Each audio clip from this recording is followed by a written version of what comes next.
ಶ್ರೀ ಶ್ರೀ ಶರಣು ಬಸವೇಶ್ವರ ಸೇವಾ ಹಾಗೂ ಸಾಂಸ್ಕೃತಿಕ ಟ್ರಸ್ಟ್ ಟ್ರೀ ಹಂಪ ಪಟ್ಟಣ ಅಗ್ರಿಬೊಮ್ಮನಹಳ್ಳಿ ವಿಜಯನಗರ ಜಿಲ್ಲಾ ಶ್ರೀ ಶರಣು ಬಸವೇಶ್ವರ 17ನೇ ದಿನ ಕಾರ್ಯಕ್ರಮಕ್ಕೆ ಆಗಮಿಸಿದ ಪರಮ ಪೂಜ್ಯ ಪ್ರಭು ಸ್ವಾಮಿಗಳು ಶ್ರೀ ಪ್ರಭುದೇವರ ಸಂಸ್ಥಾನ ವಿರಕ್ತ ಮಠ ಸಂಡೂರು ಹಾಗೂ ಅಹಿಂದ ವೇದಿಕೆಯ ಅಧ್ಯಕ್ಷರು ಬುಡ್ಡಿ ಬಸವರಾಜ್ ಹಾಗೂ ತಳವಾರ್ ಹುಲಗಪ್ಪ, ಕೇಶವರಾಯನ ಬಂಡಿಯ ಪುಟ್ಟಜನವರ ಗಣೇಶ್, ಕೇಶವರಾಯನ ಬಂಡಿಯ ಉಳಗ ಶಿವಾನಂದಪ್ಪ ಈ ಕಾರ್ಯಕ್ರಮದಲ್ಲಿ ಭಾಗವಹಿಸಿ ಅದ್ಭುತವಾಗಿ ಮಾತನಾಡಿದರು.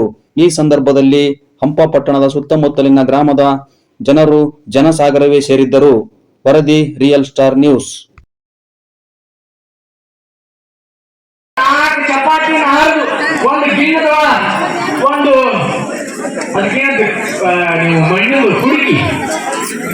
ಒಂದು ಮಣ್ಣಿನ ಗಡಿಗೆ ಒಳಗ ಆ ಗಿಣ್ಣವನ್ನು ತುಂಬಿಕೊಂಡು ಅವೆಲ್ಲ ಕೊಟ್ಟು ದಂಡರಾಯರಿಗೆ ಹೇಳ್ತಾರ, ನೋಡಪ್ಪ ದಂಡರಾಯರೇ, ಈ ಒಂದು ಕುಡಿಕೆ ಮಾಡುವಂತ ಗಿಣ್ಣ ಈ ಚಪಾತಿಯಲ್ಲಿ ಮಿಕ್ಸ್ ಮಾಡಿ ಅವೇನು ಪ್ರವೇಶ ಮಾಡ್ತಾರಲ್ಲ ಅವ್ರಿಗೆಲ್ಲರಿಗೂ ಪ್ರಸಾದವನ್ನು ಮಾಡಿಸ್ಬಿಡು ಅಂತ. ಅವಾಗ ದಂಡರಾಯರು ವಿಚಾರ ಮಾಡ್ತಾರೆ, ಇಂತಹ ಒಂದು ಕಾರ್ಯ ಆ ಪ್ರಶ್ನೆಕ ಬಂದು ಎಲ್ಲ ಬಡದು ಎಲ್ಲ ದೋಚ್ಕೊಂಡು ಹೋಗುವಂತ ರಾಜ ನಮ್ಮ ಸುಮ್ಮನೆ ಬಿಟ್ಟವಂತ. ಶರಣ ಬಸವೇಶ್ವರ ಹೇಳ್ತಾರ, ತಮ್ಮ ನೀ ಸುಮ್ಮನೆ ಹೋಗಿ ಅಲ್ಲಿ ಹೋಗಿ ನೀ ಏನ್ ಮಾಡುವಂತ ಅಂದ್ರೆ ನೀ ಪ್ರಸಾದವನ್ನು ಕೊಡುವಂತ ಅಂದಾಗ ಅವಾಗ ದಂಡರಾಯರ ಊರು ಅವರಾದಿ ಊರು ಮುಂದಗಡೆ ಹೋಗಿ ನಿಂದಿರ್ತಾರ. ರಾಜ ಬರ್ತಾನೆ, ಎಲ್ಲರಿಗೂ ಪ್ರಸಾದವನ್ನು ಕೊಡಕ್ ಆರಂಭ ಮಾಡ್ತಾನೆ. ಆರಂಭ ಮಾಡಿದ ತಕ್ಷಣ ಆ ಪ್ರಸಾದವನ್ನು ಯಾವಾಗ ತಗೋತಾನ ರಾಜರು ಎಲ್ಲಾ ಸೈನಿಕರು ಅವ್ರು ಏನಂತ ಬಂದಾರಿ, ರಾಜರೆಲ್ಲ ಇದಕ್ ಬಂದಾರಿ, ಅವರು ದೋಚ್ಕೊಂಡು ಹೋಗಾಕ್ ಬಂದ. ರಾಜ ಅಂತ ಅಂದ ವೀರ ಶೂರ ಬರಬ್ಬರಿ ಅವನ ಮನಸ್ಸು ಎಲ್ಲಾ ಕಠೋರವಾಗಿರ್ತದೆ. ಒಂದು ಎಲ್ಲ ಬಂಗ ದೌಚ್ಕೊಂಡು ಹೋಗ್ಬೇಕಂತ ಬಂದಿದ್ದ. ಯಾವಾಗ ಅವರಾದಿ ಎಂಟ್ರಿ ಆದ ಇವು ದಂಡ ನಾಯಕ ಪ್ರಸಾದವನ್ನು ತಗೊಂಡಿದ್ದ ದಂಡರಾಯ ಎಲ್ಲರಿಗೆ ಪ್ರಸಾದವನ್ನು ಮಾಡಿಸ್ಬಿಟ್ಟ. ಯಾವಾಗ ರಾಜ ಈ ಊರು ದೋಚ್ಕೊಂಡು ಹೋಗ್ಬೇಕನ್ನೋ ಭಾವ ಇರ್ತಲ್ಲ, ಯಾವಾಗ ಪ್ರಸಾದವನ್ನು ತಗೊಂಡು ತನ್ನೊಳಗಿರುವಂತ ಮನಸ್ಸು ಪರಿವರ್ತನೆ ಆಯ್ತು. ಅವಾಗ ಕೇಳ್ತಾನ ದಂಡರಾಯನಿಗೆ ಕೇಳ್ತಾರ, ಅವ್ರು ನಾನು ನೋಡ್ಬೇಕು ಅಂತ ಹಠ ಹಿಡಿತಾರ. ದಂಡರಾಯರು ಅವ್ರು ಕರ್ಕೊಂಬಂದು ಶರಣರಿಗೆ ನಮಸ್ಕಾರ ಮಾಡಿಸ್ತಾರ. ನಮಸ್ಕಾರ ಮಾಡಿ, ಯಪ್ಪ ಇಡೀ ನಾನು ಹೈದರಾಬಾದ್ನಿಂತ ಇಲ್ಲಿವರೆಗೂ ಎಲ್ಲಾರ ಹಳ್ಳಿಗೆ ಹೋಗಿ ಎಲ್ಲರನ್ನ ಕೊಂದು ಎಲ್ಲಾ ಬಂಗಾರ ಬೆಳ್ಳಿಯನ್ನು ದೋಚ್ಕೊಂಡು ನಾ ಹೋಗ್ತಾ ಇದ್ದೆ. ನಿಮ್ಮ ಆಸ್ಥಾನಕ್ಕೆ ಬಂದ ತಕ್ಷಣ ನಿಮ್ಮ ಶಿಷ್ಯರಾದಂತ ಪ್ರಸಾದವನ್ನು ತಗೊಂಡ ತಕ್ಷಣ ನನ್ನ ಮನುಷ್ಯನೊಳಗ ಕಳ್ಳತನ ಮಾಡಬೇಕು. ಈಗ ಏನಾಯ್ತು ಅಂತ ದೋಚ್ಕೊಂಡು ಹೋಗಬೇಕು ಎಂಬ ಭಾವನೆ ಕಳ್ಕೊಂಡ್ಬಿಟ್ಟನಿ. ಇದು ನಿನ್ನ ಕೃಪಾ ಆಗೈತಿ, ನನಗೆ ಆಶೀರ್ವಾದ ಮಾಡುವಂತ ಅಂದು ಅವೊಬ್ಬ ರಾಜನ ಆಶೀರ್ವಾದ, ನಿನ್ನ ರಾಜ್ಯವೇ ಇಡೀ ಜಗತ್ತಿಗೆ ಪ್ರಸಿದ್ಧ ಆಗತ್ತೆ ಅಂತ ಆಶೀರ್ವಾದ ಮಾಡಿ ಆ ರಾಜನನ್ನು ಕಳಿಸ್ತಾರ. ಅವರಾಗಿ ಎಂತ ಈಗ ಪೂಜಾ ಕಾರ್ಯಕ್ರಮವನ್ನು ಒಂದು 5 ನಿಮಿಷ ನಮ್ಮ ಪ್ರೀತಿಯ ಉಮ್ಮಡಿಗೆ ಅಂತಕ್ಕಂಥ ಊರ ಹಾಡಿದೆ.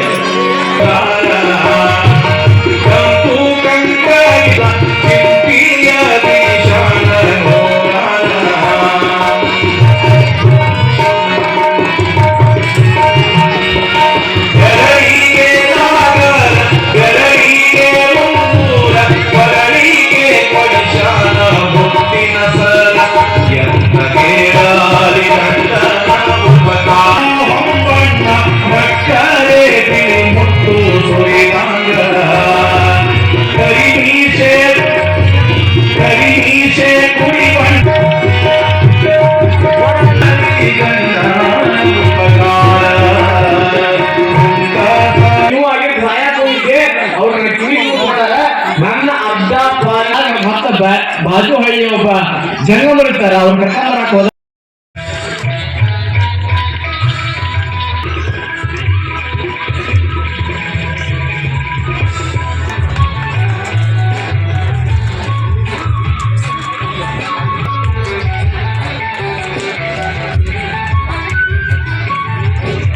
ನನಗೆ ಅವಕಾಶ ಮಾಡಿಕೊಡ ಅಂತ ಕೇಳಿದ.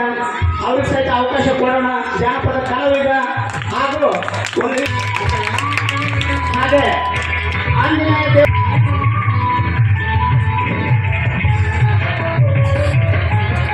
ನೀವೆಲ್ಲ ಬಂದಿರಲ್ಲ, ನಿಜವಾಗ್ಲೂ ಪುಣ್ಯವಂತರಿಗೆ ವೇದಿಕೆ ಹೆಂಗಿರ್ತಕ್ಕಂದ್ರೆ ಈ ಭಾಗ್ಯ ಸಾಕಷ್ಟು ಜನ ಕಣ್ತುಂಬಿಕೊಳ್ಬೋದು.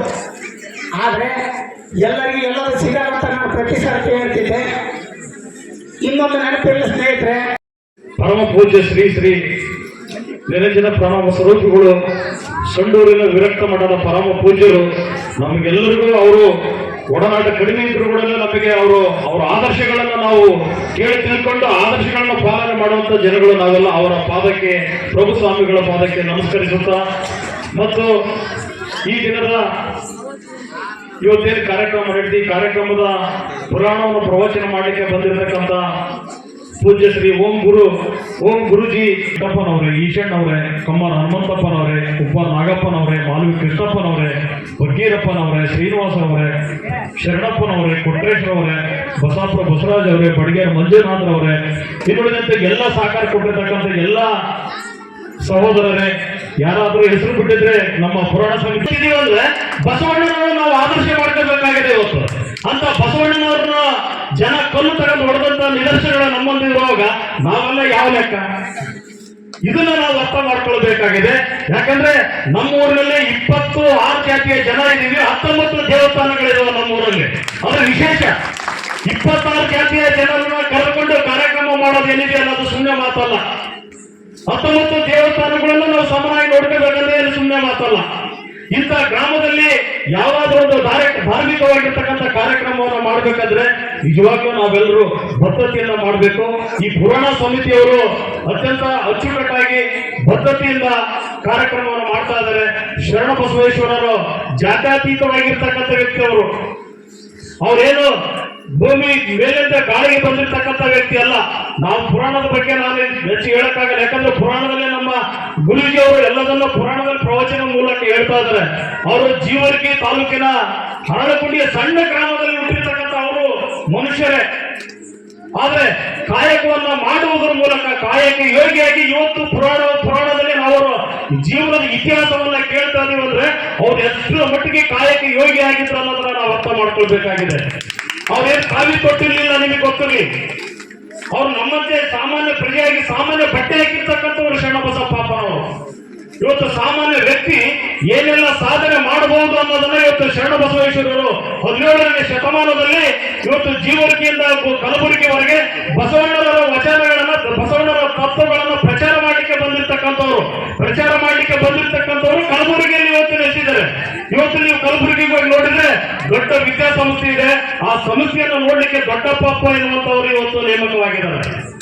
ಇದೆಲ್ಲ ಅವರು ಕೊಟ್ಟಿರ್ತಕ್ಕಂಥ ಆದರ್ಶಗಳು. ನಾವು ಇವತ್ತೇನು ನಮ್ಮಿಂದ ಏನಾಗುತ್ತೆ ಅನ್ನೋದೆಲ್ಲ ತಪ್ಪು ಕಲ್ಪನೆ.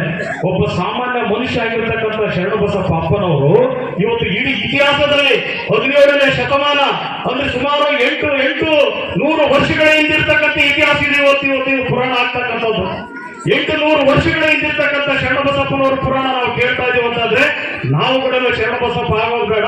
ಶರಣಬಸಪ್ಪನ ಒಂದೊಂದು ಸಣ್ಣ ಧೂಳಿನ ವಿಚಾರವನ್ನ ನಾವು ಮನಸ್ಸಲ್ಲಿ ಅಳವಡಿಸಿಕೊಂಡ್ರೆ ನಾವು ಶರಣಬಸಪ್ಪನ ಪುರಾಣವನ್ನ ಕೇಳಿದ್ದು ಸಾರ್ಥಕ ಆಗ್ತದೆ ಬಂಧುಗಳೇ. ಯಾಕೆ ನಾನು ಈ ಮಾತನ್ನು ಹೇಳ್ತಾ ಇದ್ದೇನೆ ಅಂದ್ರೆ, ಯಾರು ಹುಟ್ಟಲೇ ಶರಣಬಸಪ್ಪ ಆಗಿರೋದಿಲ್ಲ, ಯಾರು ಹುಟ್ಟಲೇ ವಿಚಾರವಾದಿಗಳು ಆಗಿರೋದಿಲ್ಲ. ಇವತ್ತು ಸರ್ವಜ್ಞನೆಂಬುವನು ಗರ್ವದಿಂದ ಆದವನಲ್ಲ, ಸರ್ವಜ್ಞನೆಂಬುವನು ಗರ್ವದಿಂದ ಆದವನಲ್ಲ. ಎಲ್ಲರೊಳು ಒಂದೊಂದು ನುಡಿಗಳಿತ್ತು ವಿದ್ಯೆಯ ಪರ್ವತವನ್ನಾಗಿರ್ತಕ್ಕಂಥವನು ಸರ್ವಜ್ಞ. ಸರ್ವಜ್ಞ ಎನ್ನುವಂತ ಕವಿ ಹುಟ್ಟದಲ್ಲೇ ಕವಿ ಆಗಿರಲಿಲ್ಲ. ಇಂಥ ಕಾರ್ಯಕ್ರಮಗಳನ್ನು ಭಾಗವಹಿಸಿ, ಇಂಥ 100 ಕಾರ್ಯಕ್ರಮಗಳನ್ನು ಭಾಗವಹಿಸಿ ಒಂದೊಂದು ಕಾರ್ಯಕ್ರಮದಲ್ಲಿ ಒಂದೊಂದು ವಿಚಾರಗಳನ್ನು ಕಲಿತು ಇಡೀ ವಿದ್ಯೆಯ ಪರ್ವತವನ್ನು ಆಗಿರ್ತಕ್ಕಂಥ ವ್ಯಕ್ತಿ ಸರ್ವಜ್ಞ. ಅಂಥವರ ಆದರ್ಶಗಳನ್ನ ನಾವು ತೆಗೆದುಕೊಳ್ಬೇಕಾಗ್ತದೆ. ಅಂಥವರು ನಾವೆಲ್ಲರೂ ಮನವರಿಕೆ ಮಾಡಿಕೊಳ್ಬೇಕಾಗ್ತದೆ. ಅವತ್ತು ಮಾತ್ರ ನಾವು ಈ ಭೂಮಿಗೆ ಮಾನವರಾಗಿ ಹುಟ್ಟಿದ್ದಕ್ಕೂ ಸಾರ್ಥಕ ಆಗ್ತದೆ. ಯಾಕೆ ನಾವು ಈ ಮಾತನ್ನು ಹೇಳ್ತಾ ಇದ್ದೀವಿ ಅಂತಂದ್ರೆ, ಇವತ್ತು ವಿರಕ್ತ ಮಠಗಳು, ಬಹಳ ವಿರಕ್ತ ಮಠಗಳನ್ನ ಅತ್ಯಂತ ಹೃದಯಪೂರ್ವಕ ಗೌರವಿಸುವಂತ ವ್ಯಕ್ತಿ ನಾನು ವೈಯಕ್ತಿಕವಾಗಿ. ಇವತ್ತು ತ್ರಿವಿಧ ದಾಸೋ ಏನಾದ್ರೂ ಇದೆ ಅಂದ್ರೆ ಅದು ವಿರಕ್ತ ಮಠಗಳಲ್ಲಿ ಮಾತ್ರ ಇರೋದು ನಾವು ನೋಡ್ತಾ ಇದ್ದೀವಿ. ಇದನ್ನ ನಾವು ಅರ್ಥ ಮಾಡ್ಕೊಳ್ಬೇಕಾಗಿದೆ. ಅಕ್ಷರ, ಅನ್ನ, ಆರೋಗ್ಯ ಈ 3ಗಳನ್ನ ಯಾರ ಅರಿವಿನಲ್ಲಿ ಇರ್ತಾರೆ ಅವರು ನಿಜವಾಗ್ಲೂ ನಾವೆಲ್ಲರೂ ಪರಮ ಭಕ್ತ ಅನ್ನೋ ಭಾವನೆ ನನ್ನದು. ಇವತ್ತು ನಮ್ಮ ವಿರಕ್ತ ಮಠದ ಪರಮ ಪೂಜೆಯಲ್ಲಿ ವೇದಿಕೆ ಮೇಲೆ ಕುತ್ಕೊಂಡಿದ್ದಾರೆ. ಅವ್ರು ಎಷ್ಟರ ಮಟ್ಟಿಗೆ ಸರಳ ಅಂದ್ರೆ ಅವ್ರಿಗೆ ನೀವು ಆಹ್ವಾನ ಪತ್ರಿಕೆ ಕೊಡೋದು ಬೇಡ. ಒಂದು ದೂರವಾಣಿಯಲ್ಲಿ ಕಾರ್ಯಕ್ರಮ ಇದೆ, ಬನ್ನಿ ಗುರುಗಳಂತ ಹೇಳಿದ್ರೆ ನೀವು ಇದು ಬರೋದು ಬೇಡ, ಯಾಕೆ ಖರ್ಚು ಮಾಡ್ತೀರಿ, ನಾನೇ ಬರ್ತೀನಿ ಅಂತ ಹೇಳ್ಬಿಟ್ಟು ಅವ್ರ ಸ್ವಂತ ಖರ್ಚಿನಲ್ಲಿ ಕಾರ್ಯಕ್ರಮಕ್ಕೆ ಬಂದು ಭಾಗವಹಿಸ್ತಾ ಇದ್ದಾರೆ ಗುರುಗಳು. ಅವರು ವಿರಕ್ತ ಮಠದ ಪರಮ ಪೂಜರು. ಇವತ್ತು ನೀವು ಅವ್ರ ಮಠಕ್ಕೆ ಹೋದ್ರೆ ಸಂಡೂರಲ್ಲಿ ಅವ್ರು ಇವತ್ತು ಹೈಸ್ಕೂಲ್ ವಿದ್ಯಾರ್ಥಿಗಳಿಗೆ ಪಾಠ ಮಾಡ್ತಾರೆ. ಅಂತವ್ರ ಆದರ್ಶಗಳನ್ನ ನಾವು ತಗೊಳ್ಬೇಕಾಗ್ತದೆ. ಇವತ್ತು ಎಷ್ಟೋ ಜನ ಕಾವ್ಯ ಹಾಕೊಂಡಿರೋ ನಾವು ನೋಡಿದೀವಿ, ಕಾವ್ಯ ಹಾಕೊಂಡು ಏನೋ ಪವಾಡಗಳನ್ನು ಮಾಡಿದ ನೋಡಿದೀವಿ. ಈ ರಾಜ್ಯದಲ್ಲಿ ಪ್ರತಿಷ್ಠಿತ ಮಠಗಳಲ್ಲಿ ಸ್ವಾಮೀಜಿಗಳು ಕಾವ್ಯ ಹಾಕೊಂಡು ಏನ್ ಮಾಡಿ ಜೈಲಿಗೆ ಹೋಗಿರುತ್ತ ನಾವು ನೋಡಿದೀವಿ. ಅಂತವನ್ನೆಲ್ಲ ನಾವು ನೋಡ್ತಾ ಇದ್ರೆ ಇವತ್ತು ವಿರಕ್ತ ಮಠದ ಸ್ವಾಮೀಜಿಗಳು ನಮ್ಮ ಮುಂದೆ ಶ್ರೇಷ್ಠ ಮಠಾಧೀಶರಾಗಿ ನಿಲ್ತಾರೆ. ಅವತ್ತು ಅಂತರ ಸಾಲಿಗೆ ಇವತ್ತು ಸಂಸಾರಿಕ ಆಗಿರ್ತಕ್ಕಂಥವ್ರು ನಮ್ಮ ಶರಣಬಸಪ್ಪನವರು ಸಂಸಾರಿ ಯೋಗಿ ಆಗಿದ್ರು ಕೂಡ ಇವತ್ತು ವಿರಕ್ತ ಮಠದ ಸ್ವಾಮೀಜಿಗಳ ಸಾಧನೆಯಲ್ಲಿ ಅವ್ರು ನಿಲ್ತಾರಂದ್ರೆ ಅವ್ರು ಎಷ್ಟು ಮಟ್ಟಿಗೆ ಸಾಧನೆಯನ್ನ ಮಾಡಿರಬಹುದು ಅಂತ ನಾವು ಒಂದು ಅರ್ಥ ಮಾಡ್ಕೊಳ್ಬೇಕಾಗಿದೆ ಬಂಧುಗಳೇ. ಯಾಕೆ ನಾನು ಈ ಮಾತನ್ನ ಹೇಳ್ತಾ ಇದ್ದೇನೆಂದ್ರೆ, ಇವತ್ತು ನಮ್ಮ ಶಿವಾನಂದವರು ನಾವು ದುಡ್ಡಿನ ವಿಚಾರವಾಗಿ ಏನೋ ಮಾಡ್ತಾರ ಅಂತ ಹೇಳಿದ್ರು.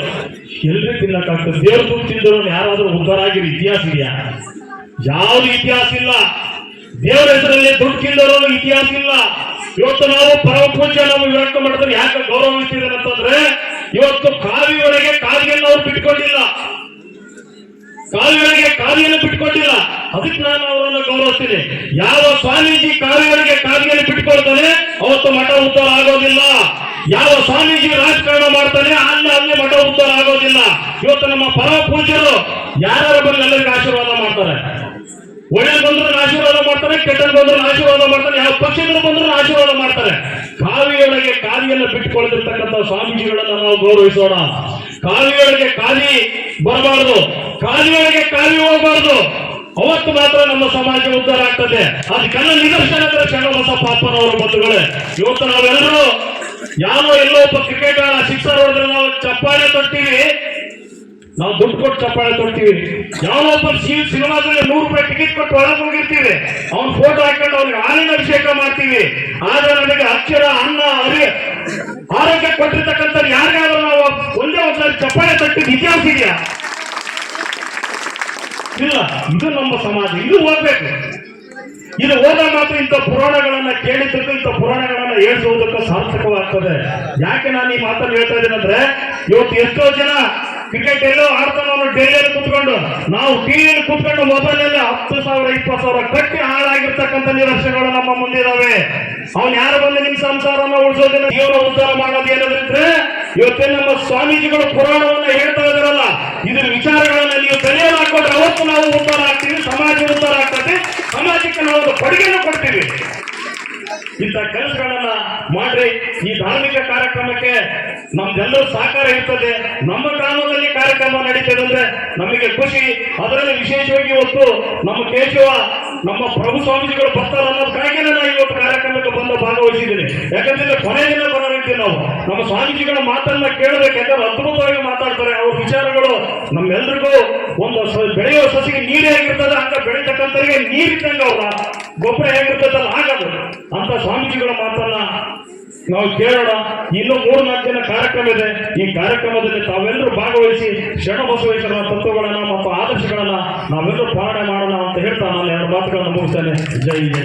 ಪಾದಗಳಿಗೆ ನಮಸ್ಕರಿಸುತ್ತಾ, ಆಮೇಲೆ ವೇದಿಕೆ ಮೇಲೆ ಆಸನವಿರ್ತಕ್ಕಂಥ ಈ ಎಲ್ಲ ಸ್ವಾಮಿಗಳಿಗೆ ನಮಸ್ಕರಿಸುತ್ತಾ, ಆಮೇಲೆ ವೇದಿಕೆ ಮೇಲೆ ಆಸನವಿರ್ತಕ್ಕಂಥ ಈ ನಮ್ಮ ಅಹಿಂದ ವೇದಿಕೆಯ ಮುಖಂಡರಾದ ಬಸವರಾಜ್ ಅವರಿಗೂ, ಆಮೇಲೆ ಹುಲ್ಲಪ್ಪನವರಿಗೂ, ಆಮೇಲೆ ಶಿವನಂದಪ್ಪನವರಿಗೂ, ಆಮೇಲೆ ಈ ವೇದಿಕೆ ಮುಂಬರುತ್ತಕ್ಕಂಥ ಎಲ್ಲ ನಮ್ಮ ಅಕ್ಕ ತಂಗಿಯರಿಗೂ, ಅಣ್ಣ ತಮ್ಮನಿಗೆ ನಮಸ್ಕರಿಸುತ್ತಾ, ಈ ಹಂಪಾಪಟ್ಟಣ ಮತ್ತು ಕೇಶವರಾಯನ ಬಂಡಿ ಗ್ರಾಮದ ಒಂದು ಬಾಂಧವ್ಯ, ಅವಿನಾವ್ಯ ಬಾಂಧವ್ಯ. ಇವತ್ತು ಹಂಪಾಪಟ್ಟಣ ಗ್ರಾಮದ ಎಲ್ಲ ಯಜಮಾನರು ಬಂದು ನೀವು ನಮ್ಮೂರಿಗೆ ಈ ಕಲಬುರಗಿ ಶರಣ ಬಸವೇಶ್ವರಿಗೆ ನೀವು ಒಂದು ಕನ್ಯೆಯನ್ನು ದಾರಿಯನ್ನು ಕೊಡ್ಬೇಕಂತ ಕೇಳಿದಾಗ ನಾವು ಈಗಲೇ 2-3 ಸಲ ಹಿಂದೆ ಕೊಟ್ಟಿದ್ದೀವಿ. ಈ ವರ್ಷನೂ ನೀವೇ ಕೊಡಬೇಕು. ನಿಮ್ಮೂರಿಗೆ ನಮಗೆ ಒಂದು ಹತ್ತಿರ ಆಗ್ತಕ್ಕಂಥ ಹಳ್ಳಿ, ನೀವು ನಿಮ್ಮ ಮನಸ್ಸು ನಮ್ಮ ಮನಸ್ಸು ಒಂದಾದರೆ ಏನೆಲ್ಲ ಮಾಡ್ಬೋದು ಅಂತಂದೇಳಿ ಕೇಳಿದಾಗ ನಾವು ಅದನ್ನು ಮನಸ್ಸಿನಿಂದ ಖುಷಿಯಿಂದ ಒಪ್ಕೊಂಡಿದ್ದೀವಿ. ಹಾಗೆ ನಾವು ಇಲ್ಲಿ ಬಂದಾಗ ಒಂದು ಸಂಬಂಧ ಹೆಂಗಪ್ಪ ಅಂದರೆ, ಇವತ್ತು ನಾವು ಇಲ್ಲಿ ಬಯಕೆಯ ಪ್ರೀತಿಯನ್ನು ನಾವು ತಗೊಂಡ್ಬಂದಿದ್ದೀವಿ. ಏನಪ್ಪ ನಮ್ಮ ಬಯಕೆಯ ಪ್ರೀತಿ ಅಂದರೆ, ಈಗ ನಮ್ಮ ಮಗಳನ್ನು ನಿಮಗೆಲ್ಲ ಕೊಟ್ಟು ಬಿಟ್ಟಿದ್ದೀವಿ. ನಾವು ಬೀಗರ ನಿಮ್ಮ ಊರಿಗೆ ಬಂದೀವಿ. ಈ ಬೀಗರನ್ನು ಬಂದಾಗ ನಮ್ಮ ಮಗಳು ಒಂದು ಫೋನ್ ಮಾಡಿದ್ರು. ಏನಪ್ಪ ಅಂದರೆ, ಅಪ್ಪ ನಾನು ಬಯಕೆಯ ಬುದ್ಧಿಯನ್ನು ಮುಗಿಸಿದ್ರೆ ಆ ಬುದ್ಧಿಯನ್ನು ನೀವು ತರಬೇಕಂತ ಕೇಳಿದಾಗ ನಾವು ನಮ್ಮ ಮಗಳು ಎಂಥ ಬುದ್ಧಿಯನ್ನು ಮುಗಿಸಿದಪ್ಪ ಅಂದರೆ, ಒಂದು ಮಾತಿನ ಮುಖಾಂತರ ಹೇಳ್ತೀನಿ, ಆ ಬಯಕೆಯನ್ನು ನೀವು ಈಡೇರಿಸ್ಬೇಕು. ನಾವು ಎಲ್ಲ ಐಟಮ್ಸ್ಗಳನ್ನ ತಂದಿದ್ದೀವಿ. ಆ ಬಯಕೆ ನಮ್ಮ ಮಗಳು ಎಲ್ಲಿ ಉಂಟಾರಪ್ಪ ಅಂದರೆ ಆ ಬಯಕೆಯನ್ನು ಈಡೇರಿಸ್ಬೇಕು. ಎಂತಪ್ಪ ಅಂದರೆ ಬಿಳಿಯ ಜೋಳದ ರೊಟ್ಟಿ ಎಳೆಯ ಬದನೆಕಾಯಿ ಪಲ್ಯ ಒಳೆಯ ದಂಡಲ್ಲಿ ಕುಂತ್ಕೊಂಡು ಉಣ್ಣಂಗಾಗೈತಿ. ಎಲ್ಲಿ ಉಣ್ಣಂಗಾಗೈತಿ? ಒಳೆಯ ದಂಡಲ್ಲಿ ಕುಂತ್ಕೊಂಡು ಉಣ್ಣಂಗಾಗೈತಿ. ಆ ಬಯಕೆ ನೀವು ಈಡೇರಿಸ್ಬೇಕು. ಆಮೇಲೆ ಮತ್ತೆ ಇನ್ನೊಂದು ಬಯಕೆ ಏನಪ್ಪ ಅಂದ್ರೆ ಬಿಳಿಯ ಜೋಳದ ರೊಟ್ಟಿ ಬಿಳಿಯ ಜೋಳದಲ್ಲಿ 28 ಕ್ವಿಂಟಲ್ ಮೆಕ್ಕೆಜೋಳ ಆಕತಿ, ತಮ್ಮನೊಂದಲ್ಲಿ 16 ಕ್ವಿಂಟಲ್ ಮೆಕ್ಕೆಜೋಳ ಆಕತಿ. ಅವಾಗ ಏನ್ ಮಾಡ್ತೀರಿ ನೀವು, ಹೆಂಗ್ ಬಿಡ್ತೀರಿ ಅಂತ ಆಕೆ ಗಂಡನ ಕಾಸ್ತಾರಂತ. ಇಲ್ಲ ನಾನು ನನ್ನ ಗಂಡ ನಮ್ಮ ಮೊನ್ನೆ ಹೆಂಗ್ ಬಿತ್ತ, ನಾನು ಅವತ್ತೇ ಬಿಡ್ತೀನಿ, ಅವತ್ತೇ ನೀರು ಕಟ್ತೀನಿ, ಎಲ್ಲ ಆಗತ್ತೆ, ಹಾಗೆ ಆಗ್ತಾ ಇಲ್ಲ ಅಂತ ಕೇಳಿದಾಗ ಅವಾಗ ಏನ್ ಮಾಡ್ತಾನ, ದೇವ್ರಿಗೆ ಹೋಗ್ತಾರೆ ಅವರು. ಆ ಊರಿನ ದೇವ್ರಗಳಿಗೆ ಇರ್ತಕ್ಕಂಥ ಸೋಮವಾರ ಇರ್ಬೋದು ದೇವರಿಗೆ ಕಾಯಿ ಹೊಡಿಸ್ತಾರ, ಮಂಗಳವಾರ ಬಂದಾಗ ತೆರೆಮಕ್ಕೆ ಕಾಯಿ ಹೊಡಿಸ್ತಾರ, ಶನಿವಾರ ಬಂದಾಗ ಅಂಜನಾಭಕ್ಕೆ ಕಾಯಿ ಹೊಡಿಸ್ತಾರ. ಆ ವರ್ಷದ ಸಂಬಂಧ ಆದ್ರೂ ಅದು ಮತ್ತೆ ಮುಂದಿನ ವರ್ಷ ಮತ್ತೆ ಬಿಡ್ತಾರ. ಮತ್ತೆ ಅಲ್ಲೊಂದು 30 ಕ್ವಿಂಟಲ್ ಆಗತ್ತೆ, ಇದೊಂದು 20 ಕ್ವಿಂಟಲ್ ಆಗತ್ತೆ, ಒಟ್ಟು 10 ಕ್ವಿಂಟಲ್ ಡಿಫ್ರೆಂಟ್ ಅದಾಗ್ತದೆ. ಅವಾಗ ಹೋದಂಥ ಸಂದರ್ಭ ಏನಾಗತ್ತಂದ್ರ ಅವಾಗ ಅವರು ಕೇಳಾಗಿಂತ ಸ್ವಾಮಿಗಳ ಹತ್ರ ಬರ್ತಾರ. ಅವರು ಸ್ವಾಮಿಗಳ ಹತ್ರ ಬಂದು ನೋಡಿಸಂದ್ರೆ ನಾವು ಎಲ್ಲಾ ದೇವ್ರ ಪೂಜೆ ಮಾಡ್ತೀವಿ, ಎಲ್ಲರೂ ನಾವು ಈ ತರ ಮಾಡಿ ನಮ್ದು ಜ್ವಾಳ ಈ ತರ ಮಣ್ಣೊಂದು ಇಷ್ಟು ಆಗುತ್ತೆ. ಇಬ್ಬರು ಗಂಡ ಹೆಂಡತಿ ಸಣ್ಣ ತಮ್ಮ ಅವ್ರು ಬಂದು ಕೇಳಿದಾಗ ನೀವು ಯಾರು ಪೂಜೆ ಮಾಡ್ತೀವಿ, ಎಲ್ಲಿ ಪೂಜೆ ಮಾಡ್ತೀವಿ ಅಂತ ಕೇಳಿದಾಗ ಇಲ್ರಿ ನಾವು ಹಿಂಗ ಊರಾಗ ಗುಡಿ ಇರ್ತಕ್ಕಂಥ ಎಲ್ಲಾ ದೇವ್ರಗಳನ್ನು ಪೂಜೆ ಮಾಡ್ತೀವಿ ಅಂತ ಕೇಳಿದಾಗ ಇಲ್ರಿ ಸ್ವಾಮಿ ಹಿಂಗ ಅಂದಾಗ ಅವಾಗ ಅವ್ರು ಹೇಳ್ತಾರ, ಇಲ್ಲ ನೀವು ಮನೆ ಇರ್ತಕ್ಕಂಥ ನಿಮ್ಮ ನಿಜವಾದ ದೇವರನ್ನು ನೀವು ಪೂಜೆ ಮಾಡೋದು ಕೈ ಬಿಟ್ಟಿರಿ, ಅದಕ್ಕೆ ನೀವು ಹಂಗಾಗತ್ತೆ ಅಂದಾಗ ನಿಜವಾದ ದೇವರು ಯಾರಪ್ಪ ಅಂದ್ರೆ ತಂದೆ ತಾಯಿಗಳು.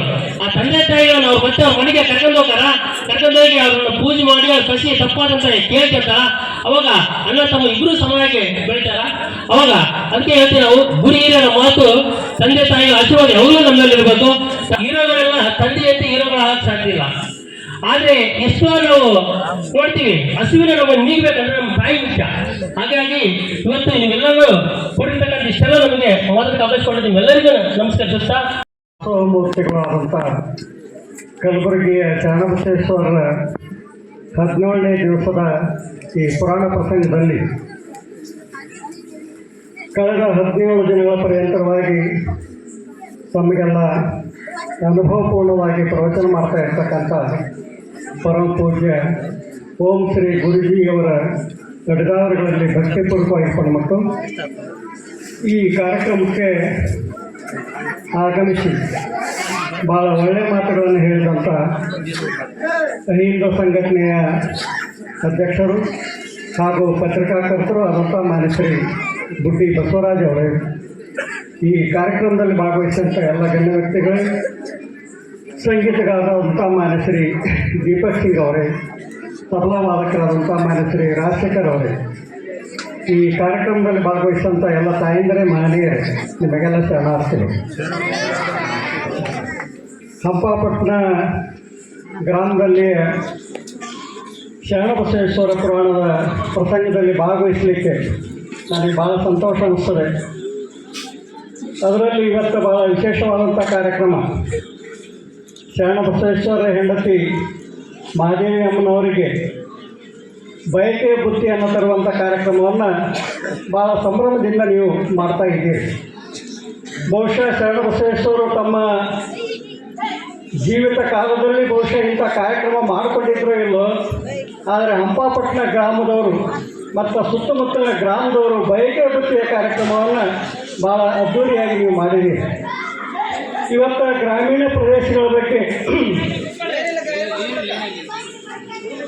ಮಾತಾಡಬೇಕಾಗಿತ್ತು ಅಂತ ಹೇಳಿದ್ರೆ, ಇವತ್ತು ಗ್ರಾಮೀಣ ಪ್ರದೇಶಗಳು ಸರ್ವ ಜನಾಂಗದ ಶಾಂತಿಯ ತೋಟ ಅನ್ನೋ ರೀತಿಯಲ್ಲಿ ಇವತ್ತು ಬೆಳೀತಾರೆ.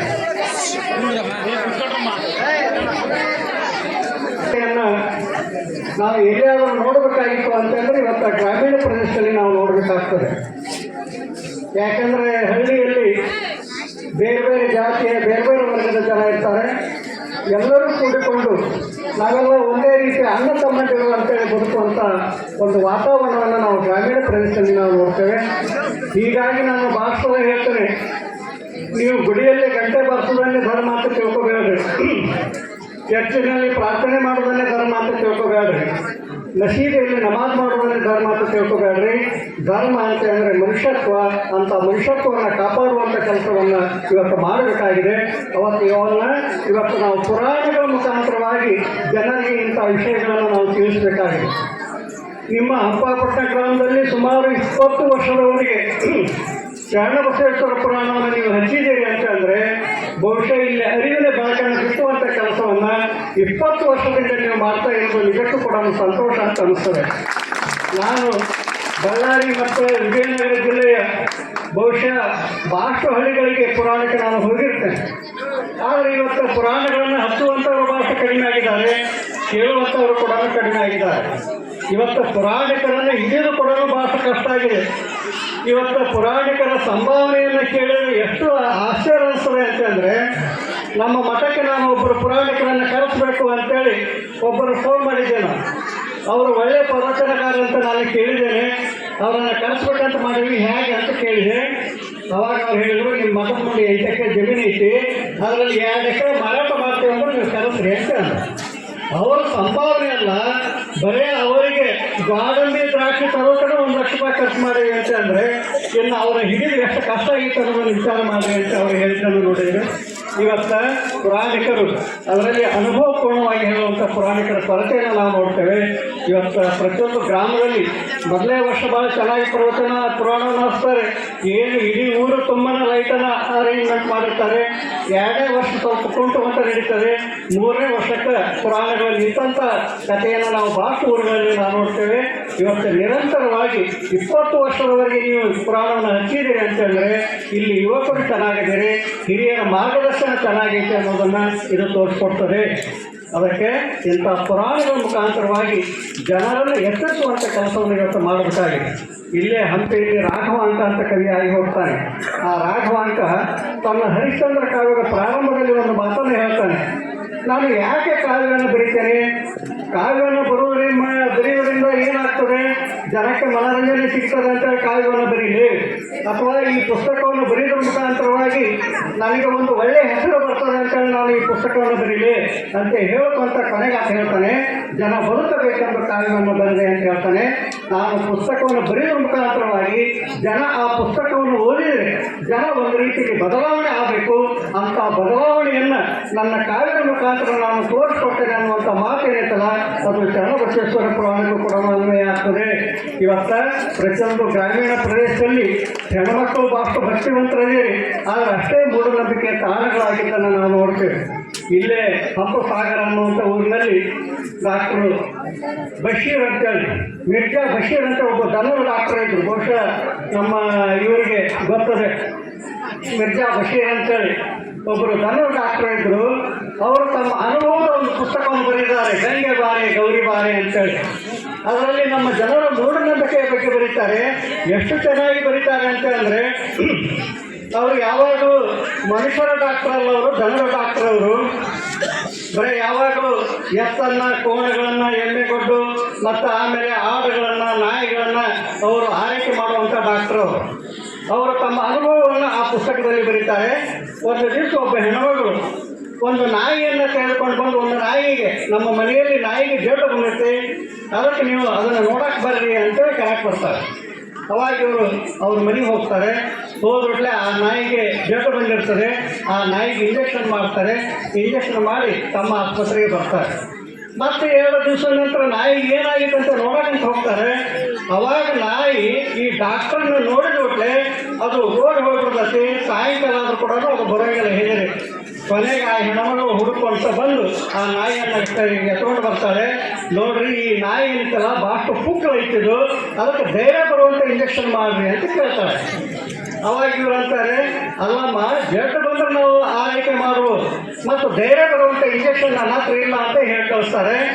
ಮತ್ತೆ 2-3 ದಿವಸದ ನಂತರ ಅವರು ಮತ್ತೆ ಆ ಮನೆಗೆ ನಾಯಿಗೆ ಏನಾಗಿತ್ತು ಅಂತ ನೋಡೋಕ್ಕಂತ ಹೋಗ್ತಾರೆ. ಅವಾಗ ಹೆಣ್ಮಗಳು ನಾಯಿ ಕೊಳಗೆ ಒಂದು ತಾಯ್ತ ಕಟ್ಟಿರ್ತಾಳೆ. ಅವಾಗ ಇವ್ರು ಕೇಳ್ತಾರೆ, ಅವಮ್ಮ ನಾಯಿ ಕೊಳಗೆ ತಾಯ್ತ ಕಟ್ಟಿಲ್ಲ ನೀನು ಅಂತೇಳಿ. ಅಲ್ರಿ, ನೀವು ಇಂಜೆಕ್ಷನ್ ಮಾಡ್ರಿ ಅಂತಂದ್ರೆ ಧೈರ್ಯ ಬರೋ ಇಂಜೆಕ್ಷನ್ ಇಲ್ಲ ಅಂತ ನೀವು ಹೇಳಿದ್ರಿ, ಅದಕ್ಕೆ ನಾನು ದರ್ಗಾಕ್ಕೆ ಹೋಗಿ ನಾನು ತಾಯ್ತವನ್ನು ಕಟ್ಕೊಂಡು ಬಂದೀನಿ ಅಂತ ಹೇಳ್ತಾಳೆ ಹೆಣ್ಮಗಳು. ಮತ್ತು ನಾಯಿಗೆ ತಾಯ್ತ ಕಟ್ಕೊಂಡಂಥವ್ರು ಮತ್ತು ಮನುಷ್ಯರು ಯಾಕೆ ಕಟ್ಕೊಳ್ಳಂಗಿಲ್ಲ ನೀವು? ಇಂಥ ಮೂಢನಂಬಿಕೆ ಇವತ್ತು ಬಳ್ಳಾರಿ ಮತ್ತು ವಿಜಯನಗರ ಜಿಲ್ಲೆಯಲ್ಲಿ ನಾವು ನೋಡ್ತೇವೆ. ಅದಕ್ಕೆ ಇಂಥ ಪುರಾಣಗಳ ಮುಖಾಂತರವಾಗಿ ನಾವು ಅರಿವಿನ ಬೆಳಕನ್ನು ನಾವು ಇವತ್ತು ಮೂಡಿಸುವಂಥ ಕೆಲಸವನ್ನು ಮಾಡಬೇಕಾಗಿದೆ. 12ನೇ ಶತಮಾನದಲ್ಲಿ ಬಸವಾದಿ ಶರಣರು ಮಾಡಿದಂಥ ಕೆಲಸ ಏನಿತ್ತಲ್ಲ, ಕಾಯಕ ಮತ್ತು ದಾಸೋಹ ತತ್ವ ಏನಿತ್ತಲ್ಲ, ಇವತ್ತಿಗೂ ಕೂಡ ನಮಗೆ ಮಾದರಿ ಆಗಬೇಕು. 12ನೇ ಶತಮಾನದ ಹಿಂದೆ ಇದ್ದಂಥ ಒಂದು ಕಲ್ಪನೆ ಏನಿತ್ತು ಅಂತಂದರೆ, ಯಾರೇ ಒಬ್ಬ ವ್ಯಕ್ತಿ ಸಂತರಾಗಬೇಕಾಗಿತ್ತು ಅಂತಂದರೆ, ಶರಣರಾಗಬೇಕಾಗಿತ್ತು ಅಂತಂದರೆ, ಅವರು ಎಲ್ಲೇ ಹಿಮಾಲಯಕ್ಕೆ ಹೋಗಿ ತಪಸ್ ಮಾಡಿ ಬರ್ತಿದ್ರು. ಆಮೇಲೆ ಗವಿಯಲ್ಲಿ ಕುಂತು ಅವರು ತಪಸ್ ಮಾಡುವಂಥದ್ದನ್ನು ನಾವು ನೋಡ್ತೇವೆ. ಗೌತಮ ಬುದ್ಧನಂತ 2500 ವರ್ಷದಿಂದ ಆಗಿ ಹೋದಂಥ ಗೌತಮ ಬುದ್ಧ ತಾನು ಸಾಧನೆ ಮಾಡಬೇಕಾಗಿತ್ತು ಅಂತಂದರೆ ಒಂದು ಗಿಡದ ನೆರಳಿನಲ್ಲಿ ಕುಂತ್ಕೊಂಡು ಸಾಧನೆ ಮಾಡಿದೆ ಅಂತ ಹೇಳ್ತಾರೆ. ಅದೇ ರೀತಿ ಯೇಸು ಕ್ರಿಸ್ತ ಒಂದು ಗವಿಯಲ್ಲಿ ಕುಂತು ಅವರು ಸಾಧನೆ ಮಾಡ್ತಾರೆ. ಮೊಹಮ್ಮದ್ ಪೈಗಂಬರು ಕೂಡ ಗವಿಯಲ್ಲಿ ಕುಂತು ಸಾಧನೆಯನ್ನು ಮಾಡ್ತಾರೆ. ಆದರೆ ಬಸವಾದಿ ಶರಣರು ಅದನ್ನು ಹೇಳೋದಿಲ್ಲ. ಅನುಭವ ಅಂತಕ್ಕಂಥದ್ದು ಏನಿತ್ತಲ್ಲ ಅದು ಜನರ ಮಧ್ಯದಲ್ಲಿ ಇದ್ದಾಗ ಮಾತ್ರ ನಮಗೆ ಅನುಭವ ಬರಲಿಕ್ಕೆ ಸಾಧ್ಯತೆ. ನಾವು ಎಲ್ಲೇ ಗವಿಯಲ್ಲಿ ಕುಂತು ತಪಸ್ಸನ್ನು ಮಾಡಿದರೆ ಅನುಭವ ಎಂದು ಬರಲಿಕ್ಕೆ ಸಾಧ್ಯ ಆಗೋದಿಲ್ಲ. ಅದಕ್ಕೆ ನಾವು ಜನರ ಮಧ್ಯದಲ್ಲಿ ಇದ್ದುಕೊಂಡು ಜನರ ಕಷ್ಟ ಕಾರ್ಪಣ್ಯಗಳಿಂದವಲ್ಲ ಅದಕ್ಕೆ ನಾವು ಸ್ಪಂದಿಸಬೇಕು. ಜನರೇನಾದರೂ ತಪ್ಪಿದರೆ ಅವರಿಗೆ ಅರಿವಿನ ಬೆಳಕಿನ ಮುಖಾಂತರವಾಗಿ ಅವರ ಸಾಧನೆಯನ್ನು ನಾವು ಗುರುತಿಸಿ ಅವರ ವ್ಯಕ್ತಿತ್ವವನ್ನು ಕೊಡ್ಕೊಂಡು ಸಾಮಾನ್ಯ ಜನರು ಕೂಡ ಮಾತಾಡೋದನ್ನು ಅವರಿಗೂ ಕೂಡ ನಾವು ಗೌರವವನ್ನು ಕೊಟ್ಕೊಂತ ಅವರ ವಿಚಾರಕ್ಕೆ ನಾವು ಗೌರವವನ್ನು ಕೊಡಬೇಕು.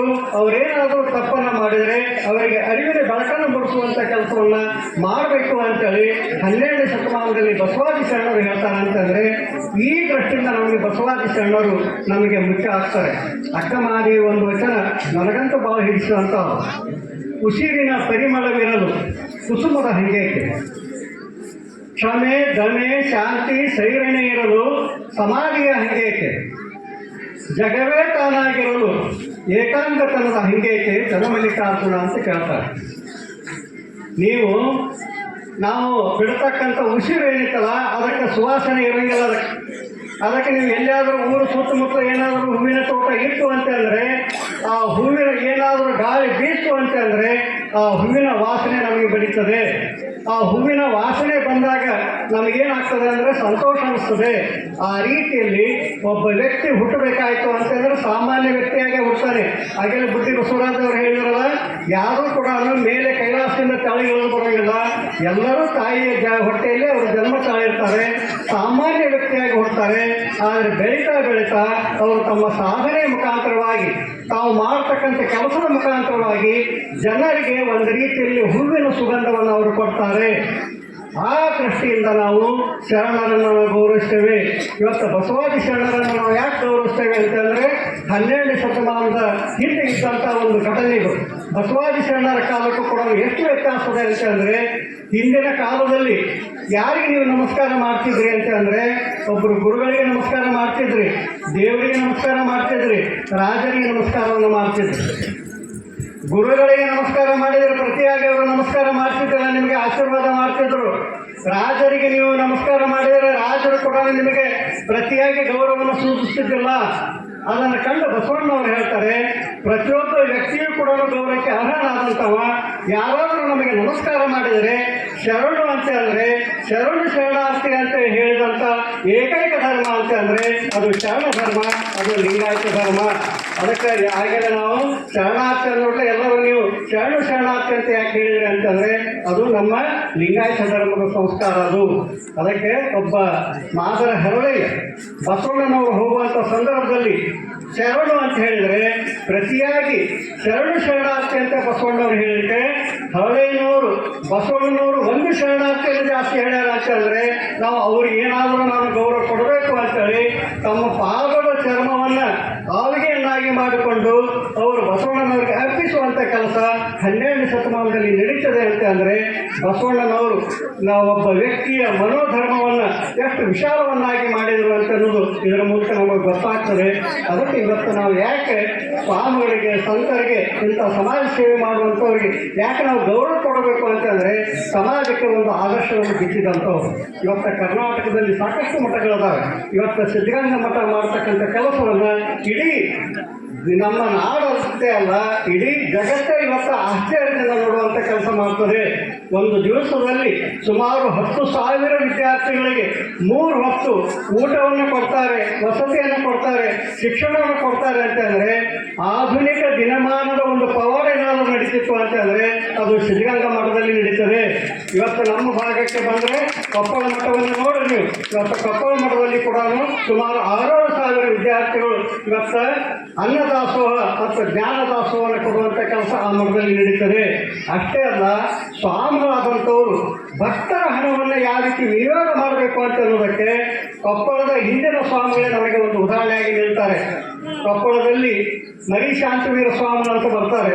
ನಾನು ಇತ್ತೀಚೆಗೆ ಒಂದು ಪುಸ್ತಕ ಓದಬೇಕಾದ್ರೆ ಬಹುಶಃ ಸ್ವಾಮಿಗಳು ಇಂಥ ಘಟನೆಗಳನ್ನು ಆದರ್ಶವಾಗಿ ಇಟ್ಕೋಬೇಕು ಅಂತ ಅನಿಸ್ತದೆ ನನಗೆ. ಅದರಲ್ಲಿ ಎಷ್ಟು ಚೆನ್ನಾಗಿ ಬರ್ತದೆ ಅಂತಂದರೆ, ಕೊಪ್ಪಳದ ಮರಿ ಶಾಂತವೀರ ಸ್ವಾಮಿಗಳು ಕಟ್ಟಿಗೆ ದಿನನಿತ್ಯ ಅವರು ಕೂಡುವಂಥ ಸಿಂಹಾಸನ ಮೇಲೆ ತಾವು ಏನು ದಿನನಿತ್ಯ ಕುಂದಿರ್ತಿರ್ತಾರೋ ಅಲ್ಲಿ ಕೂಡ್ತಿರ್ತಾರೆ. ಭಕ್ತರೆಲ್ಲ ಬಂದು ನಮಸ್ಕಾರ ಮಾಡಿ ಅವರಿಗೆ ಕಾಣಿಕೆಯನ್ನು ಕೊಡ್ತಿರ್ತಾರೆ. ಆ ಕಾಲದಲ್ಲಿ 5 ಪೈಸೆ 10 ಪೈಸೆ ಆ ಕಾಲದಲ್ಲಿ ಇದ್ದಂಥ ಕಾಲ ಅದು. ಈಗೇನು ನೀವು 100 ರೂಪಾಯಿ ಅದನ್ನೆಲ್ಲ ಕಂಡಿರಿ. ಆ ಕಾಲದಲ್ಲಿ 5 ಪೈಸೆ 10 ಪೈಸೆ ಇದ್ದಂಥ ಕಾಲ. ಎಲ್ಲರೂ 5 ಪೈಸೆ 10 ಪೈಸೆ ಕೊಟ್ಟು ನಮಸ್ಕಾರ ಮಾಡಿ ಹೋಗ್ತಿರ್ತಾರೆ. ಎಲ್ಲ ಭಕ್ತರು ಹೋದ ನಂತರ ಸ್ವಾಮಿಗಳು ಬಗ್ಸೆಯಲ್ಲಿ ಆ ಹಣವನ್ನು ತೆಗೆದುಕೊಂಡು ತಮ್ಮ ರೂಮಿಗೆ ಹೋಗ್ತಿರ್ತಾರೆ. ಹೋಗ್ಬೇಕಾದ್ರೆ ಒಂದು 10 ಪೈಸೆ ನಾಣ್ಯ ಕಾಳಿ ಬಿಟ್ಟು ಬಿಡೋರು. ಬಿಟ್ಟು ಬಿಡಲೆ ಸ್ವಾಮಿಗಳು ಆ 10 ಪೈಸೆ ನಾಣ್ಯನ ಹುಡುಕಕ್ಕೆ ಚಾಲು ಮಾಡ್ತಾರೆ. ಎಷ್ಟು ಹುಡುಕಿದ್ರು ಸಿಗಂಗಿಲ್ಲ. ಅವಾಗ ಒಬ್ಬ ಭಕ್ತ ಬರ್ತಾನೆ, ಕೇಳ್ತಾನೆ ಸ್ವಾಮಿಗಳನ್ನು, ಯಾಕೆ ನೀವೇನೋ ಹುಡುಕಾಕತ್ತೀರಲ್ಲ ಅಂತೇಳಿ. ಇಲ್ಲಪ್ಪ, ನಾನು ನಾಣ್ಯವನ್ನು ತೆಗೆದುಕೊಂಡು ನಾನು ರೂಮಿಗೆ ಹೊಂಟಿದ್ದೆ, ಒಂದು 10 ಪೈಸೆ ಬಿದ್ದೈತಿ, ಅದಕ್ಕೆ ಹುಡುಕಾಕತ್ತೀನಿ ಅಂತ ಅಂತಾರೆ. ಅವಾಗ ಆತ ಭಕ್ತ ಅಂತಾನೆ, 10 ಪೈಸೆಗೆ ಏನು ಕಿಮ್ಮತ್ತು ಐತ್ರಿ, ನೀವು ಇದು ಕೈಯಾಗಿ ಇಷ್ಟು ವರ್ಷ ಹಾಕೈತಲ್ಲ ಅದು ತೊಗೊಂಡು ಹೋಗ್ರಿ ಅಂತ ಹೇಳ್ತಾನೆ. ಅವಾಗ ಸ್ವಾಮಿ ಹೇಳ್ತಾರೆ, 10 ಪೈಸೆಗೆ ಕಿಮ್ಮತ್ತೆಲ್ಲ ಕರೆವು, ಆದರೆ ಭಕ್ತರ ಭಕ್ತಿಗೆ ಕಿಮ್ಮತ್ತೈತಿ. ನಾ ಏನಾದರೂ ಈ ಹಣವನ್ನು ತೆಗೆದುಕೊಂಡು ಹೋಗಿಲ್ಲ ಅಂತಂದರೆ ನಾನು ಭಕ್ತರ ಭಕ್ತಿಗೆ ಅಪಮಾನ ಮಾಡಿದಂಗೆ ಆಗ್ತದೆ ಅಂತೇಳಿ ಆ ಸ್ವಾಮಿಗಳು ಹೇಳಿದ್ದನ್ನು ನೋಡಿದರೆ, ಇವತ್ತು ಭಕ್ತರು ಕೊಟ್ಟಂಥ ಪ್ರತಿಯೊಂದು ಹಣವೂ ಕೂಡ ಇವತ್ತು ನಾವು ಭಾಳ ಗೌರವಪೂರ್ವಕವಾಗಿ ಅದನ್ನು ನಾವು ಸಮಾಜಕ್ಕೆ ವಿನಿಯೋಗ ಮಾಡಬೇಕು. ಇರಲಿಲ್ಲ ಅಂತಂದರೆ ಸ್ವಾಮಿಗಳು ಕೂಡ ಒಂದು ರೀತಿಯಲ್ಲಿ ನೈತಿಕ ಅಪರಾಧಿಗಳಾಗ್ತದೆ ಅನ್ನೋದನ್ನು ತಿಳ್ಕೋಬೇಕು. ಯಾಕಂದರೆ ಬುದ್ಧಿ ಬಸವರಾಜರಂಥವ್ರು ಇರುವತ್ತೊಳಗೆ ಸ್ವಾಮಿಗಳಾದಂಥವ್ರು ನೈತಿಕವಾಗಿ ಬದುಕಿದ್ರಿ ಅಂತಂದರೆ ಸಮಾಜಕ್ಕೆ ಒಳ್ಳೆಯ ಸಂದೇಶ ಕೊಡಲಿಕ್ಕೆ ಸಾಧ್ಯತೆ. ನೀವೇ 1.5 ಕೋಟಿ ರೂಪಾಯಿ ಕಾರ್ ಗಾಡಿಯಲ್ಲಿ ಅಡ್ಡಾಡ್ತೀರಿ ಅಂತಂದರೆ ಸಮಾಜಕ್ಕೆ ನಿಮ್ಮ ಸಂದೇಶ ಏನು? ಸಮಾಜದ ರೊಕ್ಕವನ್ನು, ಪ್ರತಿಯೊಂದು ಹಣವನ್ನು ಸಮಾಜಕ್ಕಾಗಿ ವಿನಿಯೋಗ ಮಾಡುವಂಥ ಈ ಕೆಲಸವನ್ನು ಇವತ್ತು ಮಾಡಬೇಕಾಗಿದೆ. 17, 18, 19ನೇ ಶತಮಾನದಲ್ಲಿ ಕಲಬುರಗಿ ಶರಣ ಬಸವೇಶ್ವರ ಒಂದು ಕಾಯಕ ಮತ್ತು ದಾಸೋಹ ತತ್ವದ ಮುಖಾಂತರವಾಗಿ 12ನೇ ಶತಮಾನದಲ್ಲಿ ಬಸವಾದಿ ಶರಣರನ್ನು ನಾವು 2ನೇ ಶಂಭು ಅಂತ ಕರೆದರೆ, ಕಲಬುರಗಿ ಶರಣ ಬಸವೇಶ್ವರಿಗೆ 2ನೇ ಬಸವಣ್ಣ ಅಂತ ಕರೀತಾರೆ. ಕಲಬುರಗಿ ಶರಣ ಬಸವೇಶ್ವರರು ಕೂಡ ಕಲ್ಯಾಣಕ್ಕೆ ಹೋಗ್ಬೇಕಂತ ಅನಿಸ್ತವ್ರೆ. ಆದರೆ ಅವರು ಕಾರಣಾಂತರದಿಂದ ಅವರು ಕಲಬುರಗಿಯಲ್ಲಿ ಉಳಿತಾರೆ. ಆ ಕಲಬುರಗಿಯನ್ನು ಕಲ್ಯಾಣದ ಕಡೆಯ ಬಾಗಿಲು ಅಂತೇಳಿ ಕರೆಸ್ಕೊಳ್ಳಿಕ್ಕೆ ಕಲಬುರಗಿ ಶರಣಬಸವೇಶ್ವರರು ಕಾರಣ ಆಗ್ತಾರೆ. ಅದಕ್ಕೆ ಕಾರಣ ಅಂತಂದರೆ ಕಲಬುರಗಿ ಶರಣಬಸವೇಶ್ವರರು ತಮ್ಮ ಜೀವನದಲ್ಲಿ ಇಟ್ಟಂಥ ಪ್ರಮುಖ ಹೆಜ್ಜೆಗಳು ಏನದವಲ್ಲ ಇವತ್ತು ನಮಗೆ ಕೂಡ ಆದರ್ಶ ಅನಿಸ್ತದೆ. ಅವರಿಗೆ ಇಟ್ಟಂಥ ಕೃಷಿಯ ಬಗ್ಗೆ ಕಳಕಳಿ. ಬಹುಶಃ ಶರಣಬಸಪ್ಪನ ಪುರಾಣ ಅಂತಂದರೆ ಕೃಷಿಕರಿಗೆ ಒಂದು ದೊಡ್ಡ ಗೌರವವನ್ನು ಕೊಟ್ಟಂಥ ಪುರಾಣ ಅಂತಂದರೆ ಅದು ಕಲಬುರಗಿ ಶರಣಬಸವೇಶ್ವರ ಪುರಾಣ. ಅದಕ್ಕೆ ನೀವು ಯಾರು ಆದರ್ಶರು ಅಂತ ಅಂದರೆ, ಭಾಷಣ ಅನ್ನೋದು ಸಿನಿಮಾ ನಟರನ್ನು ನೀವು ಆದರ್ಶನಾಗಿ ಮಾಡ್ಕೊತೀರಿ, ಕ್ರಿಕೆಟ್ ಆಟಗಾರರನ್ನು ನೀವು ಆದರ್ಶ ಅಂತ ತಿಳ್ಕೊತೀರಿ. ಇವ್ರು ಯಾರು ಕೂಡ ಆದರ್ಶ ಅಲ್ವೇ ಅಲ್ಲ. ಸಿನಿಮಾ ನಟರು ಕೋಕಾ-ಕೋಲಾ ಏನು ಕಂಪ್ನಿಯ ಮಾರಾಟ ಮಾಡಿದ್ರು, ಬಹುರಾಷ್ಟ್ರೀಯ ಕಂಪ್ನಿಗಳ ಬಗ್ಗೆ ಏನು ಜಾಹೀರಾತಲ್ಲಿ ಭಾಗವಹಿಸ್ತಾರೆ. ಅದೇ ಮತ್ತು ಕ್ರಿಕೆಟ್ ಆಟಗಾರರು ಕೂಡ ಥಮ್ಸಪ್ ಕುಡೀರಿ, ಕೋಕಾ-ಕೋಲಾ ಕುಡೀರಿ ಅಂತ ಹೇಳಿರೋ ಹೊರತು ಯಾರು ಕೂಡ ರೈತರ ಎಳ್ನೀರನ್ನು ಕುಡೀರಿ ಅಂತೇಳಿ ಯಾರು ಹೇಳಿದ್ದನ್ನು ನಾವು ನೋಡಿಲ್ಲ. ಬಹುಶಃ ರೈತರ ಎಳ್ನೀರನ್ನು ಕುಡೀರಿ ಅಂತ ಹೇಳ್ತಿದ್ರೆ ನಮ್ಮ ರೈತರೆಲ್ಲ ಒಂದು ರೀತಿಯಲ್ಲಿ ಬದುಕಲಿಕ್ಕೆ ಸಾಧ್ಯ ಆಗ್ತಿತ್ತು. ಇವತ್ತು ಕೂಡ ರೈತರು ಎಂಥ ಕಷ್ಟವನ್ನು ಅನುಭವಿಸ್ತಾರೆ ಅಂತಂದರೆ, ಇತ್ತೀಚೆಗೆ ಬೆಂಗಳೂರಿನಲ್ಲಿ ಮೆಟ್ರೋ ರೈಲ್ವೆದಲ್ಲಿ ಬರಬೇಕಾದ್ರೆ ಒಬ್ಬ ರೈತ ಬಟ್ಟೆ ಹೊಲಸಾಗಿ ತಂದಿದ್ದಕ್ಕೆ ರೈಲ್ವೆ ಒಳಗೆ ಬಿಡಿಯೋಲ್ಲ ಅಂತಂದರೆ ಇವತ್ತಿನ ದಿನಮಾನದಲ್ಲಿ ಕೂಡ ರೈತರಿಗೆ ಎಂಥ ರೀತಿಯ ಗೌರವವನ್ನು ಕೊಡ್ತೇವೆ ಅನ್ನೋದನ್ನು ನಾವೇ ಆತ್ಮವಿಮರ್ಶೆಯನ್ನು ಮಾಡ್ಕೋಬೇಕು. ಆದರೆ ಒಂದು ಕಾಲದಲ್ಲಿ ವಿಜಯನಗರ ಜಿಲ್ಲಾದಲ್ಲಿ ರೈತರಿಗೆ ಕೊಟ್ಟಂಥ ಮೊದಲ ಜಿಲ್ಲೆ ಅಂತಂದರೆ ಬಹುಶಃ ವಿಜಯನಗರ ಜಿಲ್ಲೆನ ಅಂತ ಅನ್ಸ್ತದೆ. ಏನು ನಮ್ಮ ವಿಜಯನಗರದ ಏನು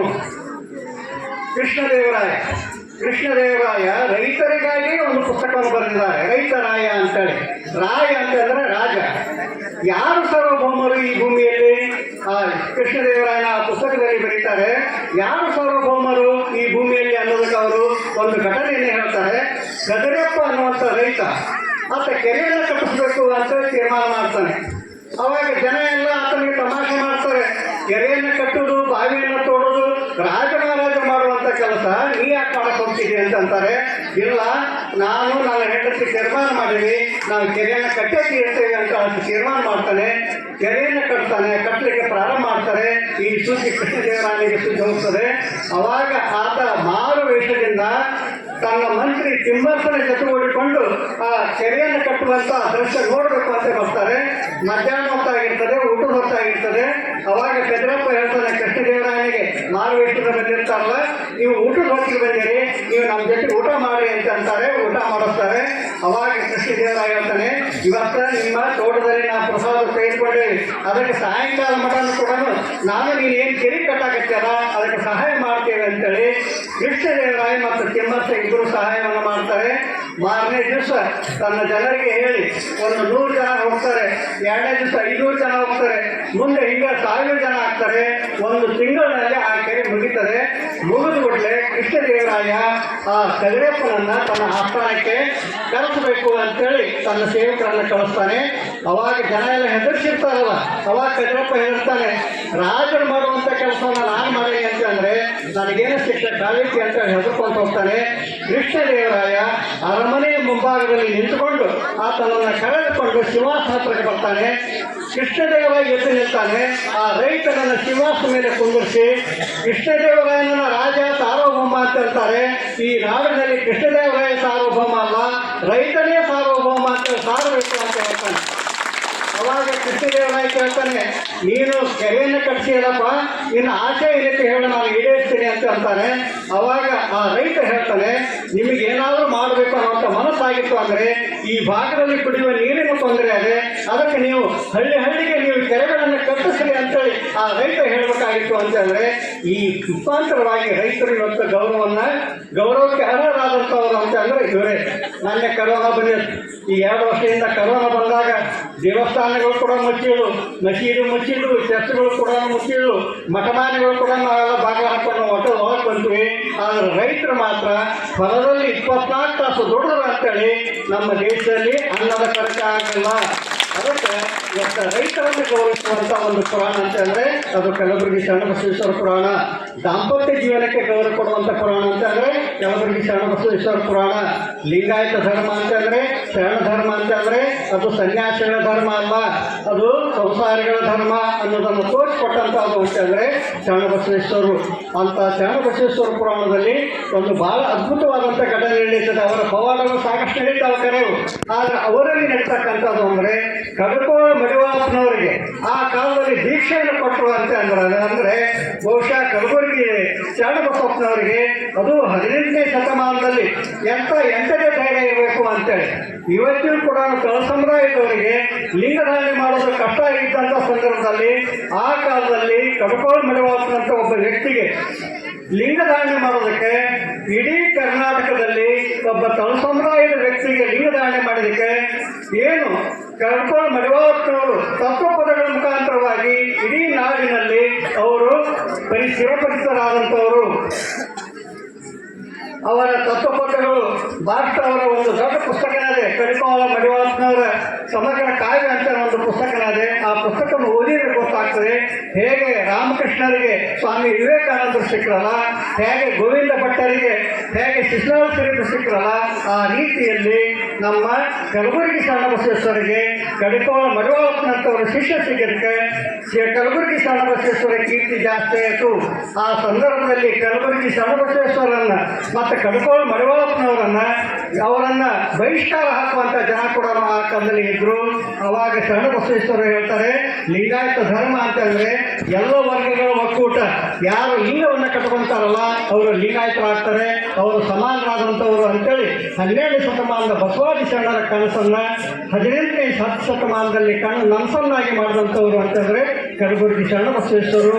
ಹೀಗಾಗಿ ಅಂತ ದಿಟ್ಟ ಹೆಜ್ಜೆಯನ್ನು ಇಟ್ಟಿದ್ದಕ್ಕೆ ಇವತ್ತ ಕಲಬುರಗಿ ನೀವು ಹೋಗಿ ನೀವು ಕಲಬುರಗಿಯ ಶರಣಬಸವೇಶ್ವರ ದರ್ಶನವನ್ನು ಮಾಡಿದರೆ ನೀವು ಬಂದೇ ನವಾಜ್ ದರ್ಗಾವನ್ನು ದರ್ಶನ ಮಾಡಲೇಬೇಕು, ಅಂದರೆ ನಿಮ್ಮ ಯಾತ್ರೆ ಪೂರ್ಣ ಆಗ್ತದೆ ಅಂತ ಅಂತಾರೆ. ಅಂದರೆ ಕಲಬುರಗಿ ಶರಣಬಸವೇಶ್ವರರು ಜಾತಿ ವರ್ಗ ರಹಿತ ಸಮಾಜವನ್ನು ಕಟ್ಟಲಿಕ್ಕೆ 18-19ನೇ ಶತಮಾನದಲ್ಲಿ ಅವರು ದುಡಿದಿದ್ದಕ್ಕೆ ಇವತ್ತು ಜಾತ್ಯತೀತ ರಾಷ್ಟ್ರ, ಧರ್ಮ ನಿರಪೇಕ್ಷ ರಾಷ್ಟ್ರ ಅಂತೇಳಿ ನಾವು ಇವತ್ತು ಕಟ್ಟಿಸ್ಕೊಳ್ಳಿಕ್ಕೆ ಸಾಧ್ಯತೆ. ಆದರೂ ಕೂಡ ಇವತ್ತಿಗೂ ಕೂಡ ಬಸವಣ್ಣನವರ ಬಗ್ಗೆ ಭಾಳ ಒಂದು ರೀತಿ ಫೆನೆಟಿಕ್ ಆಗಿ ಮಾತಾಡುವಂಥವರು ಸ್ವಾಮಿಗಳು ಕೂಡ ಅದ. ಇತ್ತೀಚೆಗೆ ನಿನ್ನೆ ನಾನು ಒಂದು ಟಿವಿಯಲ್ಲಿ ನೋಡಿದೆ, ಕಾಡಸಿದ್ದೇಶ್ವರ ಸ್ವಾಮಿಗಳು ಭಾಳ ದೊಡ್ಡ ಮಠ ಇದೆ. ನಾನು ಕೂಡ ನೋಡ್ಲಿಕ್ಕೆ ಅಂತ ಹೋಗಿದ್ದೆ. ಬಸವಣ್ಣನವರ ಅನ್ಯಾಯಗಳನ್ನು ಅವರು ತಾಲಿಬಾನ್ ವಂಶಕ್ಕೆ ಸೇರಿದ್ದಾರೆ ಅಂತಂದರೆ ಇವತ್ತಿನ ಸ್ವಾಮಿಗಳ ಮನಸ್ಥಿತಿ ಯಾವ ರೀತಿ ಹೊಂಟಿದೆ ಅನ್ನೋದನ್ನು ನಾವು ಅರ್ಥ ಮಾಡ್ಕೋಬೇಕು. ಯಾಕಂದರೆ ಕಾಡಸಿದ್ದೇಶ್ವರ ಅಂತಂದರೆ ಕಟ್ಟ ಬಸವಣ್ಣನವರ ವಾರಸುದಾರರು. ಬಸವೋತ್ತರ ಕಾಲದಲ್ಲಿ ಹಲವಾರು ವಚನಗಳನ್ನು ಬರುವಂಥ ಕಾಡಸಿದ್ದೇಶ್ವರ ಮಠಕ್ಕೆ ಒಬ್ಬ ವಿರಕ್ತ ಸ್ವಾಮಿಗಳಾಗಿ ಇದ್ದುಕೊಂಡು ಇವರು ಬಸವಣ್ಣನವರ ಅನ್ಯಾಯಗಳನ್ನು ತಾಲಿಬಾನ್ ಅಂತೇಳಿ ಹೇಳ್ತಾರೆ ಅಂತಂದರೆ ಇವರು ಆ ಮನಸ್ಥಿತಿಯಿಂದ ಹೊರಬರಬೇಕು. ಇದಿಲ್ಲ ಅಂತಂದರೆ ಮುಂದಿನ ದಿನಮಾನದಲ್ಲೇ ಜನರೇ ನಿಮಗೆ ತಕ್ಕ ಉತ್ತರವನ್ನು ಕೊಡುವಂಥ ಕಾಲ ಬರ್ತದೆ. ಯಾಕಂದ್ರೆ ಮೊದಲಿನ ಕಾಲ ಇಲ್ಲ. ಈಗ ಜನ ಇವತ್ತು ವಿಮರ್ಶೆ ಮಾಡ್ತಾರೆ. ಯಾವುದು ಪ್ರತಿಯೊಂದಕ್ಕೂ ಹೂ ಅಂತ ಅನ್ನೋಂಗಿಲ್ಲ. ಪ್ರತಿಯೊಂದನ್ನು ವಿಮರ್ಶೆ ಮಾಡಿ ನಿಮಗೆ ತಕ್ಕ ಉತ್ತರವನ್ನು ಕೊಡುವಂಥ ಕೆಲಸ ಮಾಡ್ತಾರೆ. ಒಂದು ಕಾಲದಲ್ಲಿ 15ನೇ ಶತಮಾನದಲ್ಲಿ ತೋಂಟದ ಸಿದ್ಧಲಿಂಗೇಟಿಗಳು ಕೂಡ ಈ ಕೆಲಸವನ್ನು ಮಾಡ್ತಾರೆ. ಇವತ್ತು ಯಾಕೆ ನಿಮ್ಮ ಊರಿನಲ್ಲಿ 20 ವರ್ಷದವರೆಗೆ ಪುರಾಣ ಹಚ್ಚಿರಿ ಅಂತಂದರೆ ನಿಮ್ಮ ಊರಿನಲ್ಲಿ ಇಲ್ಲೇ ಗರನಾಳಪುರ ಒಪ್ಪತ್ತೇಶ್ವರ ಮಠನೂ ಕೂಡ ಕಾರಣ ಅಂತ ಅನಿಸ್ತದೆ. ಯಾಕಂದರೆ ನಮ್ಮ ಭಾಗದಲ್ಲಿ ಯಡಿಯೂರು ಸಿದ್ಧಲಿಂಗೇಶ್ವರ ಪರಂಪರೆ ಮಠಗಳು ಭಾರತದಾಗ. ನಮ್ಮ ಸೊಂಡೂರಿನ ಮಠ ಕೂಡ ಯಡಿಯೂರು ಸಿದ್ಧಲಿಂಗೇಶ್ವರ ಪರಂಪರೆಗೆ ಬರುವಂಥ ಮಠ. ನಮ್ಮ ಯಶವಂತನಗರ ಸಿದ್ದರಾಮೇಶ್ವರ ಮಠ ಏನಿತ್ತಲ್ಲ ಅದು ಯಡಿಯೂರು ಸಿದ್ಧಲಿಂಗೇಶ್ವರ ಪರಂಪರೆಗೆ ಬರುವಂಥ ಮಠ.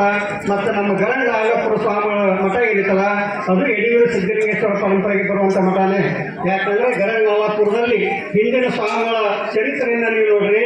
ಒಬ್ಬರಿಗೆ ಒಪ್ಪತ್ತೇಶ್ವರ ಅಂತ ಕರೆದ್ರೆ ಮತ್ತೊಬ್ಬರಿಗೆ ತೋಂಟದಾರೆ ಅಂತೇಳಿ ಕರೆದಂಥ ಅದನ್ನು ಅವರ ಹಿಂದಿನ ಸ್ವಾಮಿಗಳ ಇತಿಹಾಸದಿಂದ ನಮಗೆಲ್ಲ ಗೊತ್ತಾಗ್ತದೆ. ಯಾಕಂದರೆ ಈ ಭಾಗದಲ್ಲಿ ಯಡಿಯೂರು ಸಿದ್ಧಲಿಂಗೇಶ್ವರು ಸುಮಾರು 701 ಜನ ವಿರಕ್ತರನ್ನು ಕರ್ಕೊಂಡು ಏನು ಇಡೀ ನಾಡಿನ ತುಂಬ ಸಂಚಾರ ಮಾಡಿದ್ರಲ್ಲ ಅವರು ಹಂಪಿಗೆ ಬಂದಿದ್ರು ಅನ್ನೋದು ಕೂಡ ಇತಿಹಾಸದಲ್ಲಿ ದಾಖಲೆ ಆಗಿದೆ. 1521 ಇಸ್ವಿ ಏಪ್ರಿಲ್ 17ನೇ ತಾರೀಕಿನಂದು ಅವರು ಹಂಪಿಗೆ ಬರ್ತಾರೆ. ಹಂಪಿಗೆ ಬಂದಂಥ ಸಂದರ್ಭದಲ್ಲಿ ಕೃಷ್ಣದೇವರಾಯನ 2ನೇ ಹೆಂಡತಿ ಚಿನ್ನಾದೇವಿ ಅಂತೇಳಿ, ಚಿನ್ನಾದೇವಿ ಯಡಿಯೂರು ಸಿದ್ಧಲಿಂಗೇಶ್ವರನ್ನು ಭಾಳ ಗೌರವಪೂರ್ವಕವಾಗಿ ಕಾಣ್ತಾರೆ. ಅಷ್ಟೇ ಅಲ್ಲ, ನಮ್ಮ ಇದಕ್ಕೆ ಹಂಪಿಗೆ ನೀವು ದಯಮಾಡಿಸಿರಿ ಅಂತಂದರೆ ನಿಮಗೆ ಭಾಳ ಗೌರವವನ್ನು ಕೊಟ್ಟು ನಿಮ್ಮ ಪೂಜಾ ಕಾರ್ಯಕ್ಕೆ ತೊಂದರೆ ಆಗಬಾರ್ದು ಅಂತೇಳಿ ಅವರಿಗೆ ಕಾಮಡಿ ಹಳ್ಳಿ ಅನ್ನುವಂಥ ಒಂದು ಊರನ್ನೇ ದಾನವಾಗಿ ಕೊಟ್ಟಂಥದ್ದನ್ನು ಕಾಮಡಿ ಹಳ್ಳಿ ಶಾಸ್ತ್ರ ಮುಖಾಂತರ ಗೊತ್ತಾಗ್ತದೆ. ಅದು ಕಾಮಡಿ ಹಳ್ಳಿ ಎಲ್ಲೈತೆ ಅಂತಂದರೆ ನೆಲಮಂಗಲದ ಹತ್ರ ಇದೆ. ಯಾಕಂದರೆ ಕೃಷ್ಣದೇವರಾಯನ ಹೆಂಡತಿ ಇಬ್ಬರು ಹೆಂಡತಿ ಏನಿರಲ್ಲ ಅವರೆಲ್ಲ ನೆಲಮಂಗಲದ ಕಡೆದವರು. ಯಡಿಯೂರು ಸಮೀಪನ ಆಗ್ತದೆ. ಹೀಗಾಗಿ ಕಾಮಡಿ ಹಳ್ಳಿಯಲ್ಲಿ ಒಂದು ಊರನ್ನು ದಾನವನ್ನಾಗಿ ಕೊಡ್ತಾರೆ. ಮತ್ತು ಒಂದು ಕೆರೆಯನ್ನು ಕಟ್ಟಿಸಿ ನಿಮ್ಮ ಪೂಜಾ ಕಾರ್ಯಗಳು ದಾಸೋಹ ಕಾರ್ಯ ನಿರಂತರವಾಗಿ ನಡೀಬೇಕು ಅಂತೇಳಿ ಅವರು ಹೇಳಬೇಕಾಗಿತ್ತು. ಅಂತಂದರೆ ಯಡಿಯೂರು ಸಿದ್ಧಲಿಂಗೇಶ್ವರ ಪ್ರಭಾವದ ಮುಖಾಂತರವಾಗಿ ಇವತ್ತು ಲಿಂಗಾಯತ ವಿರಕ್ತ ಮಠಗಳು ಸ್ಥಾಪನೆ ಆಗಲಿಕ್ಕೆ ಕಾರಣ ಆಯಿತು. ಯಾಕಂದರೆ ಲಿಂಗಾಯತ ವಿರಕ್ತ ಮಠಗಳು ಹೆಚ್ಚಾಗಿಲ್ಲ ಯಡಿಯೂರು ಸಿದ್ಧಲಿಂಗೇಶ್ವರ ಪರಂಪರೆಗೆ ಸೇರಿದಂಥ ಮಠಗಳು ಅಂತ ಇರೋದನ್ನು ನಾವೆಲ್ಲ ಅರ್ಥ ಮಾಡ್ಕೋಬೇಕಾಗಿದೆ.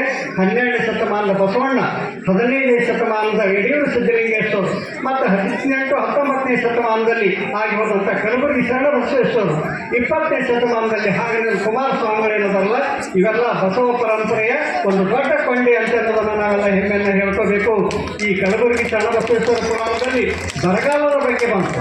ಅದನ್ನು 20ನೇ ಶತಮಾನದಲ್ಲಿ ಒಬ್ಬ ಸ್ವಾಮಿ ಹಾಂಗಲ್ ಕುಮಾರ ಸ್ವಾಮಿಗಳು ಅಂತವರು ಆ ಕಾಲದಲ್ಲಿ ಡೋಗಿ ಬರ ಅಂತ ಬರ್ತಿತ್ತು. ಅಂಥ ಸಂದರ್ಭದಲ್ಲಿ ಸ್ವಾಮಿಗಳು ತಮ್ಮ ಮಠದಿಂದ ಹಣವನ್ನು ಖರ್ಚು ಮಾಡ್ತಾರೆ.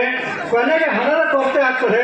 ಒಬ್ಬ ಭಕ್ತನಿಗೆ ಹೇಳ್ತಾರೆ, ನನಗೆ ಹಣದ ಕೊರತೆ ಆಗೈತಿ, ನೀನು ಹಣವನ್ನು ಕೊಡು ಅಂತೇಳಿ ಆ ಭಕ್ತ ತನ್ನ 7 ಎಕರೆ ಜಮೀನನ್ನು ಮಾರಾಟ ಮಾಡಿ ಇವರಿಗೆ ಹಣವನ್ನು ಕೊಡ್ತಾರೆ.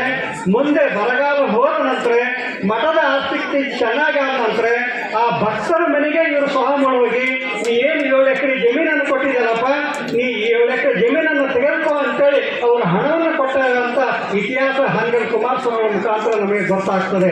ಅಂದರೆ ಸ್ವಾಮಿಗಳಾದಂಥವರು ಕೂಡ ಜನಮುಖಿಯಾಗಿ ಕೆಲಸ ಮಾಡಬೇಕು ಅಂತ ಅನ್ನೋದಕ್ಕೆ ಇಂಥ ಬಸವಾದಿ ಶರಣರ ಏನು ಪರಂಪರೆ ಮತ್ತು ಕಲಬುರಗಿ ಶರಣ ಬಸವೇಶ್ವರ ಪರಂಪರೆಯನ್ನು ಇವತ್ತಿನವರೆಗೂ ಕೂಡ ಕರ್ನಾಟಕದ ಎಲ್ಲ ಲಿಂಗಾಯತ ಮಠಗಳು ಇವತ್ತು ಮಾಡ್ಕೊಂಡು ಬರೋದನ್ನು ನಾವು ನೋಡ್ತೇವೆ. ಯಾವುದೇ ಜಾತಿ ಧರ್ಮ ಅಂತ ನೋಡಲಾರ್ದೇ ಯಾರು ಶಿಕ್ಷಣ ಕಲಿತೇವೆ ಅಂತಾರಲ್ಲ ಅವರಿಗೆ ಶಿಕ್ಷಣವನ್ನು ಕೊಡ್ತಕ್ಕಂಥ, ಆಮೇಲೆ ಅವರಿಗೆ ಉಚಿತ ಊಟದ ವ್ಯವಸ್ಥೆಯನ್ನು ಮಾಡಿದಕ್ಕೆ ಇವತ್ತು ಎಲ್ಲ ಜನಾಂಗದವರು ತಲೆ ಎತ್ತಿ ನಿಲ್ಲಕ್ಕೆ ಕಾರಣ ಅಂತಂದ್ರೆ ಅದು ಲಿಂಗಾಯತ ಮಠ.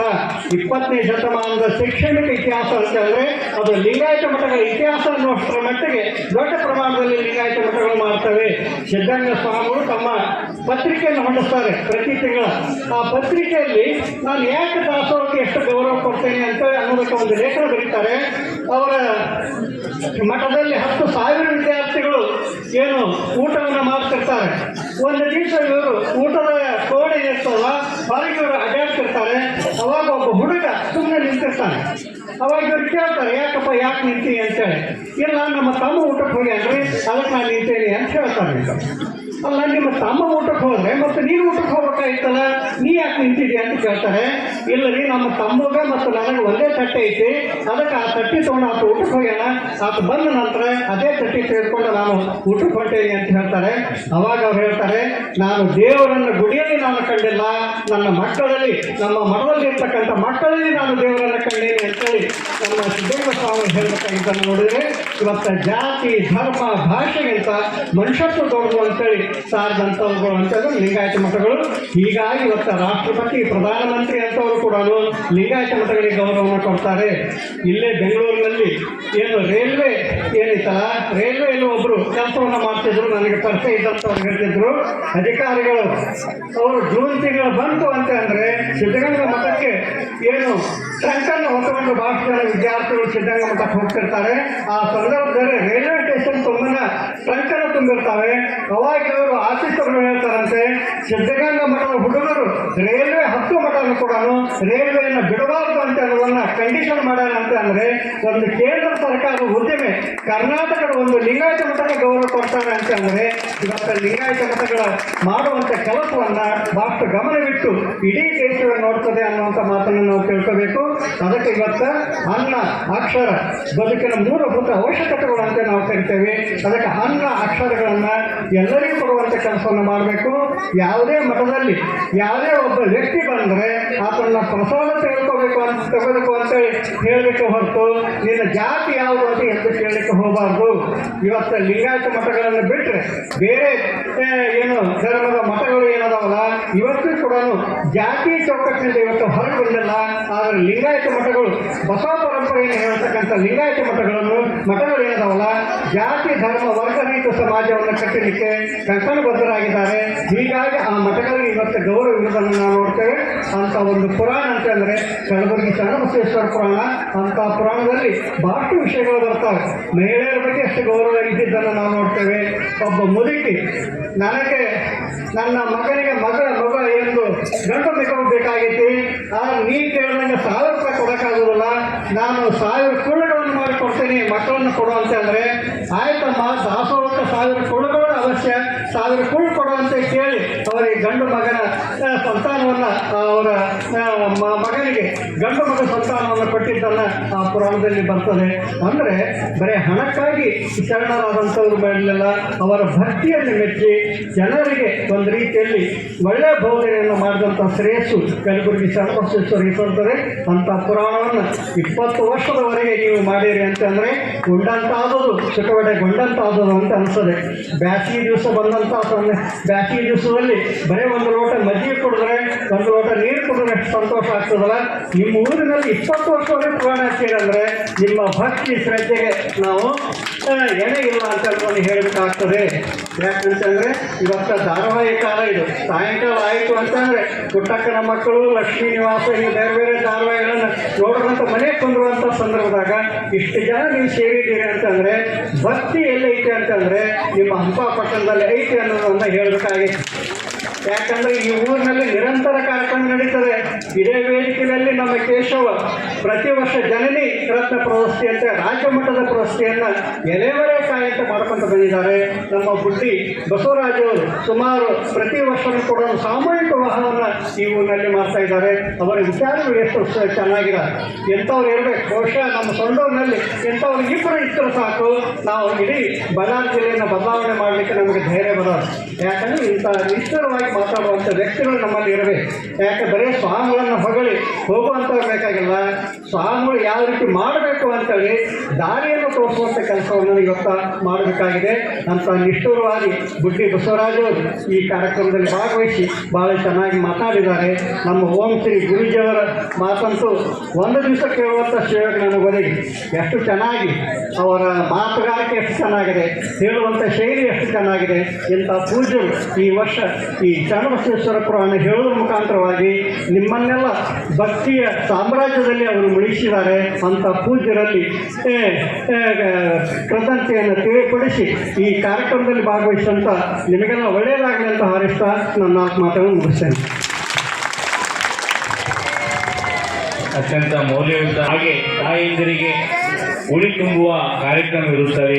ಯಾರ್ಯಾರು ತಾಯಂದಿರು ಉಳಿ ತುಂಬುವ ಇಚ್ಛೆ ಇತ್ತದೋ ವ್ಯಾಸಪೀಠದ ಮೇಲೆ ಉಳಿ ತುಂಬಿಸಿಕೊಳ್ಬೇಕೆಂದು ಹೇಳುತ್ತಾ ಸರ್ವರಿಗೆ ಒಳ್ಳೆಯದಾಗಲಿ ಎಂದ. ಜಯಲಿಂಗ ಜಯಲಿಂಗ ಜಯ ಮಂಗಳ ಚಿಲ್ಲಿಂಗ, ಜಯಲಿಂಗ ಜಯಲಿಂಗ ಜಯ ಮಂಗಳ ಚಿಲ್ಲಿಂಗ, ಜಯ ಪರತರ ಶಿವಲಿಂಗ, ಜಯಲಿಂಗ ಜಯಲಿಂಗ ಜಯ ಮಂಗಳ ಚಿಲ್ಲಿಂಗ, ಹರದಿ ಪಾವನಲಿಂಗ ವರದಿಂದೋರುಳಿಂಗ, ಸುರತಿರ ಶಿವ ರುಚಿಲಿಂಗ, ಜಯಲಿಂಗ ಜಯಲಿಂಗ ಜಯಲಿಂಗ ಜಯಲಿಂಗ ಜಯ ಮಂಗಳ ಓಮನಮಯ ಪತಿಲಿಂಗ, ಭಾವಕ ಮಧುರಲಿಂಗ, ಭಾವಕ ನಮಃಲಿಂಗ, ಜಯಲಿಂಗ ಜಯಲಿಂಗ ಜಯಲಿಂಗ ಜಯಲಿಂಗ ಜಯ ಮಂಗಳ ಶಿವಲಿಂಗ,